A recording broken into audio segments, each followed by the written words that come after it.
আসসালামু আলাইকুম প্রিয় প্রবাসী ভাই বোনেরা।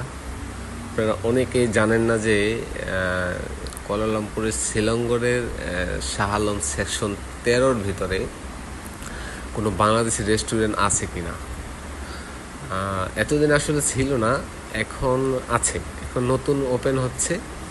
আপনার গত 2-3 দিন হয় একটা রেস্টুরেন্ট ওপেন হচ্ছে, খুবই সুন্দর মনোরম পরিবেশে, খাবার খুবই সুস্বাদু।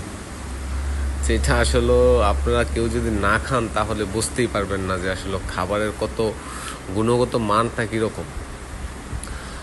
কুয়ালালামপুরের বিভিন্ন জায়গায়, কুয়ালালামপুর, তারপর হচ্ছে কেলাংয়ের বিভিন্ন জায়গায় বাংলাদেশি রেস্টুরেন্ট আছে, কিন্তু আসলে আমি এই ধরনের এরকম একটা সুন্দর পরিবেশে এত সুন্দর রেস্টুরেন্ট আমি আসলে দেখি নাই।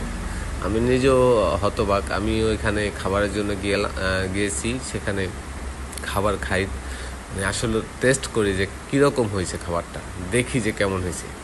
সেটার জন্য তো এখানে খুবই চমৎকার, খুবই ভাল লাগছে আমার কাছে। আশা করছি আপনাদের কাছেও ভাল লাগবে। এই রেস্টুরেন্ট হচ্ছে শাহ আলমের সেকশন 13, হিরো মার্কেটের পিছনে। মতি ভাই নামে একটা লোক আছে কিশোরগঞ্জের। এই মতি ভাই এই রেস্টুরেন্ট ওপেন করছে। আর মতি ভাই আসলে খুবই ভালো মানুষ, তার সাথে কথা বলে যেটা বুঝতে পারলাম। খুবই ঠান্ডা প্রকৃতির মানুষ, সবার সাথে খুব মিশুক, খুব ভালোভাবে থাকে, সবার সাথে মিলেমিশা, খুব সুন্দর। তো এইখানে আমি খাবার টেস্ট করি তার রেস্টুরেন্টে, মতি ভাই রেস্টুরেন্টে। তো খুবই সুন্দর আর কি, আমার কাছে খুব ভালো লাগছে। আশা করি আপনাদের কাছেও ভালো লাগবে। সে আবার খাবার একটা জিনিস দেখলাম যে খাবার পার্সেল হিসাবে দেয়, পার্সেল হিসাবে খাবার পৌঁছায় দেয়, বাসায় বাসায় গিয়ে খাবার পৌঁছায় দেয় খুব সুন্দরভাবে। ফোন করলে দিয়ে আসে। আবার কেউ আছে যে নিয়ে যায়, আইসা খাবার প্যাকেট করে নিয়ে যায়।